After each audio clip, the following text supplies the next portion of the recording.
32-year-old son Ovidio, oddly, tonight, held at the very same Mexican prison his father escaped from on a motorbike in 2015. Authorities say 10 soldiers and 19 criminal suspects were killed in the operation in the city of Culiacan as cartel members trying to prevent the arrest.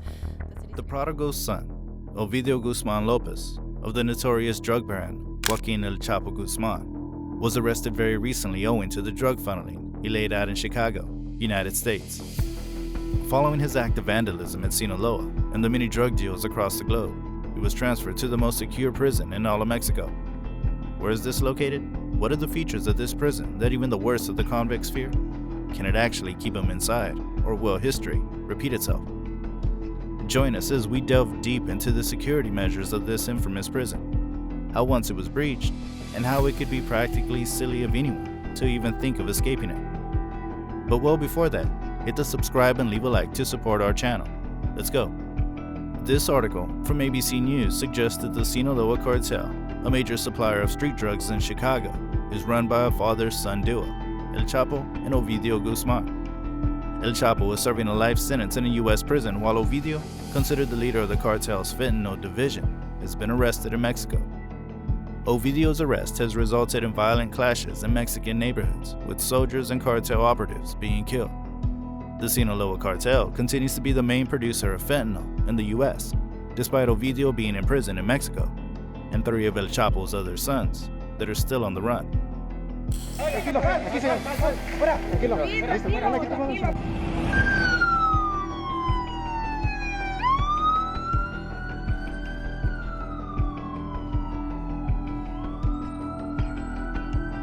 Ovidio is detained in the Federal Social Readaptation Center, No. 1, Altiplano, the same prison that his father escaped from back in 2015. For everyone but El Chapo, it's been an impenetrable hellhole since its inception. Well, this facility, which is 25 kilometers from Toluca, in the state of Mexico's Almoloya de Juarez neighborhood of Santa Juana Centro, was constructed between 1988 and 1990. Prior to July 11, 2015, it was discovered that someone had escaped through a tunnel. This prison was believed to be impenetrable. El Chapo may have tunneled his way to freedom beneath Altiplano's walls, but a lot has changed since then. Ovidio was flown in a chopper to Altiplano, where he's currently detained pending trial. The circumstances of his detention are secret for obvious reasons, and the general public is now permitted access to information about the conditions of the prison cells. However, his infamous father has provided us with a model for Ovidio Guzman's prison security, which we can use. The Altiplano was thought to be impenetrable before El Chapo tarnished its image. Nevertheless, it's still a fortress that President Carlos Salinas de Gortari constructed in 1990. It's extremely difficult to ram through the walls of the Altiplano because they're reinforced to be as thick as 1 meter, 3.3 feet. As he awaited his extradition, El Chapo's prison was upgraded following his 3rd arrest. In my opinion, Ovidio's present circumstances, like those of his father, are comparable to that time period. In addition to a special team of about 30 elite guards right now, Ovidio will be constantly monitored by hundreds of security cameras. Even the guards have their own guards watching over them at the El Altiplano prison outside of Mexico City because of the prison's extreme security. To stop anyone from digging beneath his cells, they have the elite team guarding it themselves.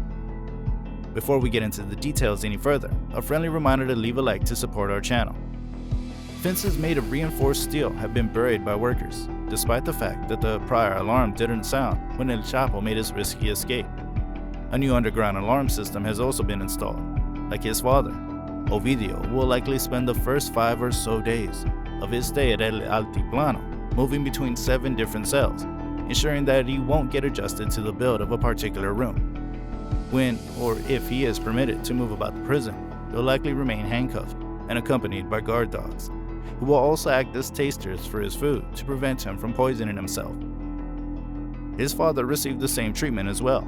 There have been persistent rumors that Ovidio will ultimately be extradited to the US as a sort of gift, but we'll have to wait and see.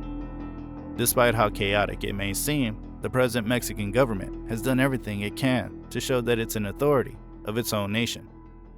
They might believe they don't need America's help, it seems plausible that the stupid carelessness of the Mexican federal police may have led to El Chapo's initial escape. There will be another outcry when Ovidio's trial begins, but as usual, the Mexican government will try to keep things under control by denying whatever actually happened and turning a blind eye to the acts taking place outside. The case of Ovidio Guzman continues to be shrouded in uncertainty. It's unclear if he truly follows in his father's footsteps, or if he is still even in custody.